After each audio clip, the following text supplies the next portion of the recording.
Hey guys, thanks for stopping by to check out a little video I wanted to squeeze in here right before the Christmas break. I think probably most of the U.S. is frozen right now. I know I am. Temps have been out in the single digits, and that's kept me in my little office here. And I thought might be a good time to tell a story from history and show you a little something that I picked up the other day. A little piece of history that, well, I like it. Maybe you'll like it too. One of the first books that I ever remember reading that probably pointed to the fact that I was going to have a deep and enduring love for history was a book by Alan Eckert called The Frontiersman. And it is not a light read. It had a whole lot to do with the battles between the Native Americans and the frontiersmen of the time, and it was brutal living back in those days. And there was a character, a Native American character in the book by the name of Tecumseh, historical figure, one of my favorite people from history. Tecumseh really led the last serious effort by Native Americans to stop the westward expansion of the United States and to preserve a land and a home for the Native Americans. He tried to do that by uniting Native American tribes, and that was no small endeavor because Native American tribes had a history of just warring with each other and really not getting along, but he was successful in gathering 11 of the northern tribes, some of the larger tribes, together, and really was making a go of it. Now, he had a brother, Tecumseh had a brother that was blind in one eye. He'd fallen into a fire as a child and kind of scarred, but they believed that he had some sort of powers. He was called the prophet. That comes into the story a little bit later, but I just wanted to make note of it. So in 1811, somewhere between 1,000 and 1,200 American militia and troops were led north to encounter this group of Native Americans that had gathered in Indiana. It was led by a man named William Henry Harrison. Now, you probably know that name. William Henry Harrison would become the 9th president of the United States. The battle didn't go well for the Native Americans. It was a loss for them, and it really broke up the uniting of the tribes, and that was kind of the end of the story as far as the Native Americans having any chance to kind of stop American progress. The tribes kind of separated, and that was it. So Harrison was very successful in that attack. Now, I want to show you a little something that I picked up the other day. This old newspaper right here, and it is very old. About 180 years old. I'm going to take you in and give you a little closer look because I found it online. $3 I think I paid for this, and the date intrigued me. I was hoping that inside this newspaper there'd be a little important piece of American history, and I found it. So let's take a look at that. Now, I'm calling this a newspaper, but truly it's kind of more like a periodical. And newspapers back in the day weren't exactly like they are today. So they weren't big on photos, although this has a great little engraving of Napoleon being examined in his coffin. But that's not what I was exactly looking for. I was looking for the inaugural address of President William Henry Harrison. And the date's pretty close. So the inaugural address for Harrison occurred on March 4th. And I was hoping, because this was not a daily paper, that perhaps it would make mention of it. So what fills mostly this paper is stuff like this. Large pieces of literature, passages of books, just a lot of a lot of reading, not a lot of news, although there was a little tidbit about the American Navy in there that was interesting, but nothing about the address I really thought that I had struck out. And I knew that if the address was in here, it was going to take up some serious paper. And towards the back, I finally got lucky. And if you look real close, by Railroad Express from Washington in 10.5 hours. They're kind of letting you know, hey, this is hot off the presses. It's probably why it's towards the end of the paper.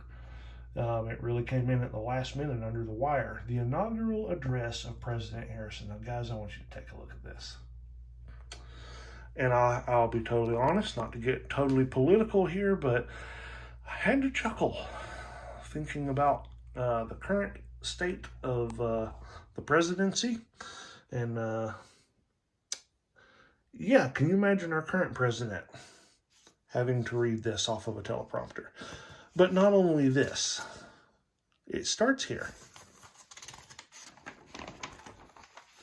And guys, it goes on and on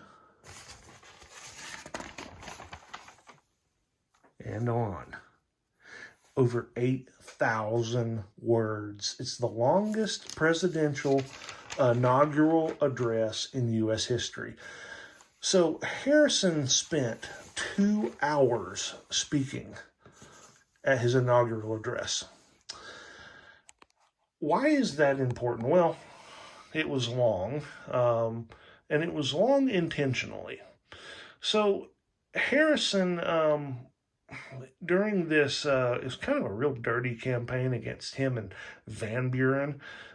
Harrison was kind of labeled an old man, kind of a doddering old man. In fact, Van Buren kind of made the statement that Harrison would be the type of man that would rather just sit at home in his cabin and drink hard cider. Well, being a great politician, Harrison turned that on its head and said, you know what? I'll take the log cabin, I'll take the hard cider, and I will use that to my advantage, and I'm going to be the people's president. The president of the ordinary man who lives in the log cabin and enjoys a little hard cider. And it worked well, and Harrison won the election. But this long inaugural address, well, some say that it could have had some pretty bad results for President Harrison. It turns out that on the day of the inaugural address, Harrison didn't wear an overcoat and rode by horse to give the address, and it was kind of a wet, cold day, so he got soaking wet, and then proceeded to, give the speech, and then there was some balls and things that he had attended. Well, 31 days later, President Harrison is dead of pneumonia. And many kind of at the time pointed to, well, he got soaking wet and cold and then spoke for 2 hours, never got dried off. That's why he got pneumonia. Maybe, but truthfully, those symptoms really didn't pop up till about 3 weeks after the inaugural address, so probably not. Harrison liked to take early morning walks, and sometimes the dude just kind of took walks in the rain. And some have even suggested that it wasn't pneumonia. It may have been septic shock. There was a group that did some real deep research, and they looked at the symptoms that he had, and what they discovered was the White House's water supply was downstream of some open sewage, and that could have actually been the cause of his death. We may never know, but regardless, people pointed to this long inaugural address as having killed President Harrison early. But even that is not the end of the story. So there was a curse that kind of came to popularity after Harrison's death, and it was called the Curse of Tippecanoe. Now, Tippecanoe, Harrison was known as Old Tippecanoe because of that battle against Tecumseh.